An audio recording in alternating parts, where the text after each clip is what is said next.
আসসালামু আলাইকুম এভরিওয়ান, সবাই কেমন আছেন?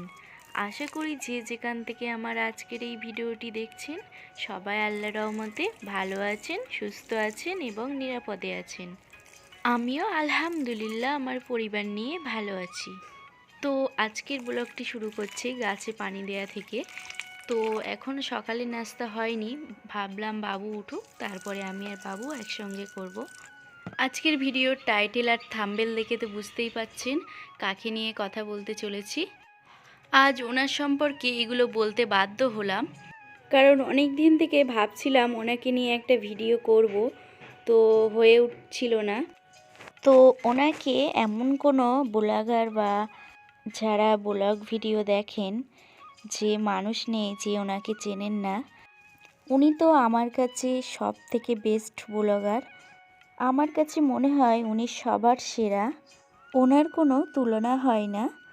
খুবই অল্প সময় এবং খুবই কম ভিডিও দিয়ে অনেক মানুষের মন জয় করেছেন, তাও আবার সততার সঙ্গে থেকে সৎ পথে পরিশ্রম করে, সেই সাথে নিজের কথাবার্তা, পরিপাটি কাজ, ওনার প্রেজেন্টেশন, ভিডিও এডিটিং, মানে সব দিক থেকেই বলা যায় উনি সবার সেরা। উনি একজন ভালো মা এবং খুবই ভালো গৃহবধূ। আমার মতো উনি অনেক মানুষের কাছে সবার সেরা।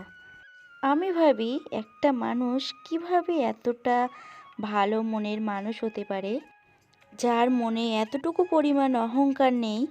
তিনি এত গুণবতী হওয়ার পরেও ওনার ভিডিও যে একবার দেখবে, ওনার প্রেজেন্টেশন, ওনার কথাবার্তা যে একবার শুনবে সে মুগ্ধ হয়ে শুনবে, আর সেই সাথে ওনার প্রেমে পড়ে যাবে।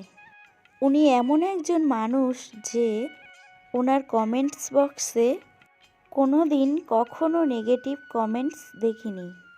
উনি এমনভাবে ভিডিওগুলো সাজিয়ে তোলেন ওনার কথাবার্তার প্রেজেন্টেশন দিয়ে যে কারো কোনো নেগেটিভ কমেন্টস মাথায় আসবে না। আমার কাছে উনিই বেস্ট, উনিই সেরা।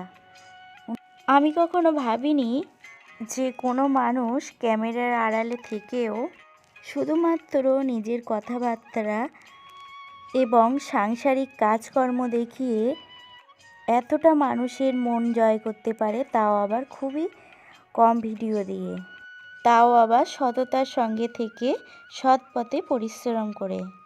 ওনাকে না দেখলে আমি কখনো বুঝতেই পারতাম না, আর এই ধারণাটা আমার পাল্টাতও না, আর আমার কখনো ভিডিও করার আগ্রহ হতো না। আমি ওনাকে দেখে শিখেছি যে ক্যামেরার আড়ালে পর্দা মেনটেন করেও ভিডিও করা যায়।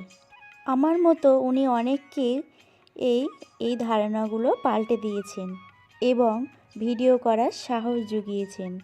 আর উনি মুখে না বললেও ভিডিওর মাধ্যমে অনেককে বোঝাতে চেয়েছেন যে বাড়িতে থেকেও পর্দা মেনটেন করেও মেয়েরা সৎভাবে পরিশ্রম করেও স্বাবলম্বী হতে পারেন।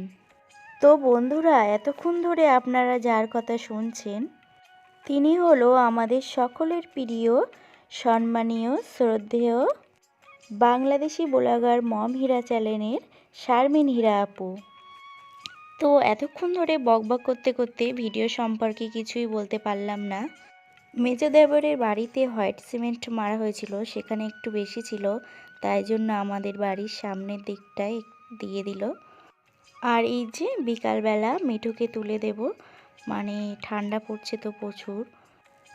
তো প্রতিদিনের মতো আবারও সেই পুরনো কথা, আমার ভিডিওর কোনো অংশ যদি এতটুকু পরিমাণ আপনাদের ভালো লেগে যায় প্লিজ একটা লাইক দিতে ভুলবেন না, আর যদি মন চায় চ্যানেলটি সাবস্ক্রাইব করে রাখতে পারেন।